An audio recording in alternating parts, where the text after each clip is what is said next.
No, če se ti skošljati već jedan put. Ja, moramo. No. Ovo vam je štorija o našemu prijatelju Čaši. Vi ga sigurno znate, pogotovo ekipa... Znadelišća. Ekipa z Nedelišća, ekipa z Martina, ekipa se posudi se rado pije. Tako je. Tak je. Nedavno je naš prijatelj Čaša imel javno neskuto. Na temelju te neskute mi smo napravili javno lepo pesmico, s katerimi ga mi pozdravili.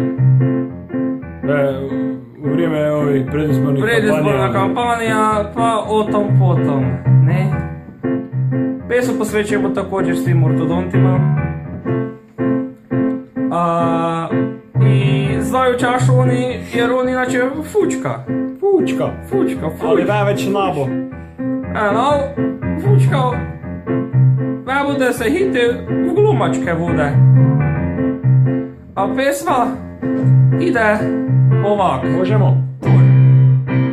Čaša v Pulu dojde, se pičke se vrtijo, po nekšu foru proda i odmah ga lovijo. Pa prije tak je bilo, nek se dogodilo, dok je Dimo išel, štengom se je zišel. Dok je Dimo išel, štengom se je zišel. Moj Čaša najveć piti, vidiš da te doli hiti. Da si trezen bil ti onda, naj ti trelo ortodonta. Moj Čaša najveć piti, vidiš da te doli hiti. Da si trezen bil ti onda, naj ti trelo ortodonta.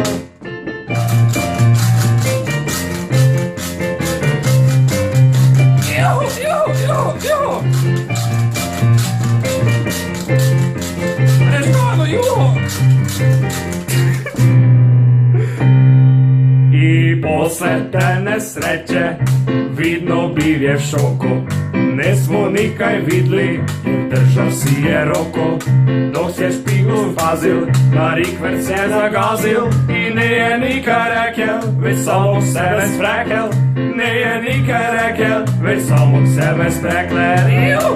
Moj Čaša najveć piti, vidiš da te doli hiti. Da si trezen bil ti onda, naj ti trelo ortodonta. Moj Čaša najveć piti, vidiš da te doli hiti. Da si trezen bil ti onda, naj ti trelo